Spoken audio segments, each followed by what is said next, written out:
Good evening. My name's Jed Martin. I'm a fellow of Magdalen College, and I was president of the Cambridge Union a couple of years ago. I'm sitting here in the debating chamber of the Union, where tonight's debate will take place. This chamber is modelled on the House of Commons at Westminster, and it's about the same age as the Canadian House of Commons at Ottawa. But the Cambridge Union is much older than that. It's the oldest student debating society in the United Kingdom, and in fact it was debating American issues as far back as 1817. The list of British politicians who've spoken here would be pretty well endless, but there have been plenty from the United States too. Theodore Roosevelt was here in 1910, Oliver Wendell Holmes, and I very well remember James Baldwin coming in 1965. Both our guests tonight, William F. Buckley and J.K. Galbraith, have been here before, and both of them, in fact, lost their previous debates, so we expect they'll be trying pretty hard to win tonight.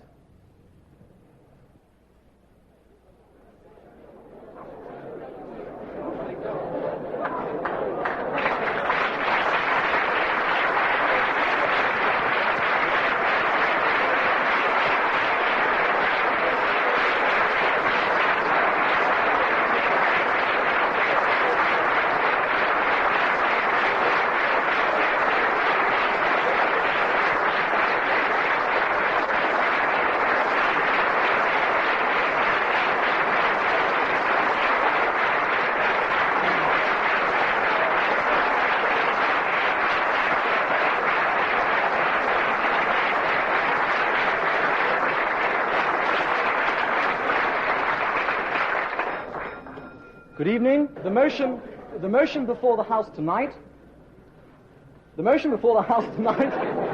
that the market is a snare and a delusion.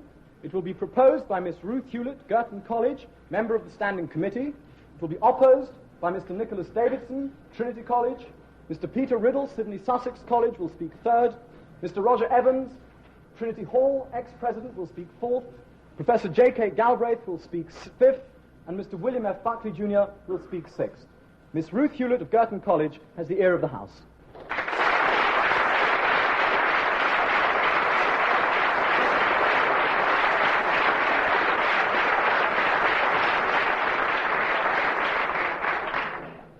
Mr. President, sir, it is my duty and my very great pleasure to welcome all our guests to the House tonight. The tradition of the Union is for the student debaters to deliver a welcome to the guests. The welcome is always as insulting as it can possibly be, within a framework of studied politeness. This is a student debating society, and the first two speakers in particular are speakers who are learning their craft as debaters. I think there's about 400 people packed in the hall tonight, and there's a tremendous atmosphere of intimacy. Everybody feels he's right on the edge of everything that's going on. In the middle of the order we have two rather more experienced debaters, Peter Riddle and Roger Evans. They've both been right through the Union. They know their stuff, and I think they're a bit more experienced too in their insults. Peter Riddle. Now, Mr. President, it's a great honour to return to speak here this evening, to support this motion, the market is a snare and a delusion. I must congratulate you on your excellent programme this evening. You've got people from all over the world. This evening you have surpassed yourself. You've produced on the opposition benches people from a completely different century.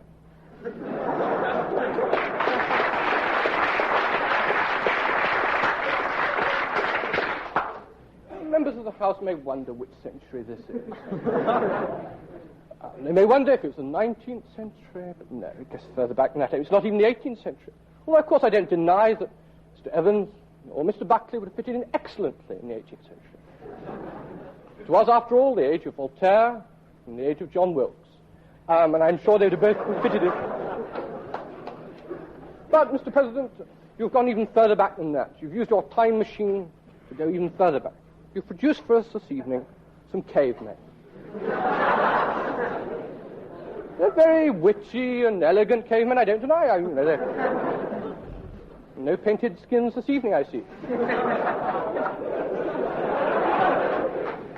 They're of a type which has become, unfortunately, rather well known in America recently. I mean, indeed, the lowest common denominator of this type is a present Vice President of the United States.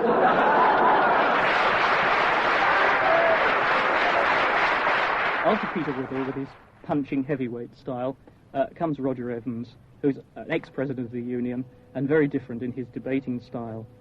Now, throughout these speeches, The job of the President is to make sure that none of these speakers goes on for too long. They each have an allotted time, and they must be kept carefully to it. Now, on the Secretary's table, the Secretary is sitting between the position where the speakers are delivering their speeches, there is a very small light.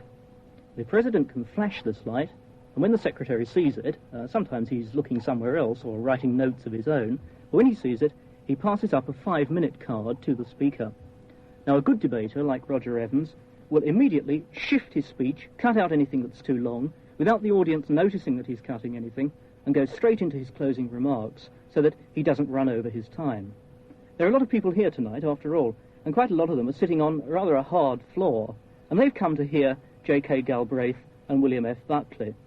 And this motion tonight, that the market is a snare and a delusion, this is very much the distillation into one sentence of J.K. Galbraith's economic theory. We're getting back to power, and I'm suggesting to you perhaps we wouldn't be quite so bad or so politically irresponsible as you might imagine. Thank you.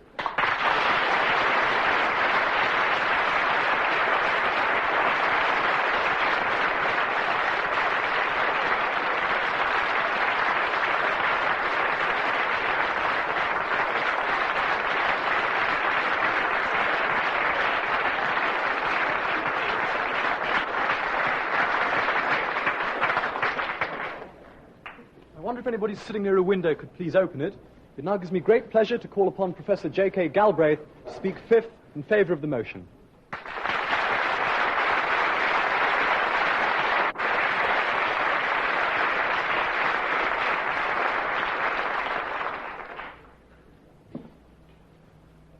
Mr. President, sir, I'm reminded that Winston Churchill once said that all great occasions had an element of crowding, and I assume that he would not think this to be the limiting exception. I would hope that he would feel, as do I, that my learned colleagues are to be congratulated on the lucid and even brilliant and even charming presentation had so far. And I would hope that any similarly experienced parliamentarian would be similarly impressed by the opposition, by the gallant fashion in which they have attempted to deal with a palpably bad case. I would hope also that anybody reflecting on this parliamentary occasion would wish to welcome Mr. Buckley, congratulate him on the very great benefits that will accrue to him this evening, holding the views that he does. But they would also have an element of compassion for Mr. Buckley in the way that he has been deserted by the two preceding speakers. Both of whom, you will notice, were at great pains to detach themselves from the market. They first of all, with almost frightening speed, detached themselves from the competitive market. They were also both concerned to get oligopoly and monopoly and price fixing into their system. My goodness, what would the friends of the market say to that? I even had the feeling that Mr. Davidson, having read my books with commendable care, was very close to my position, and with a very little edging, could be considered a convert. I have less hope for Mr. Evans.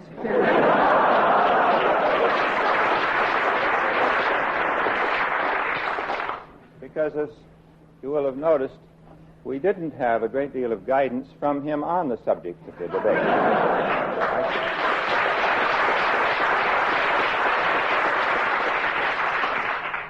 Responding, as we all did, to his eloquence,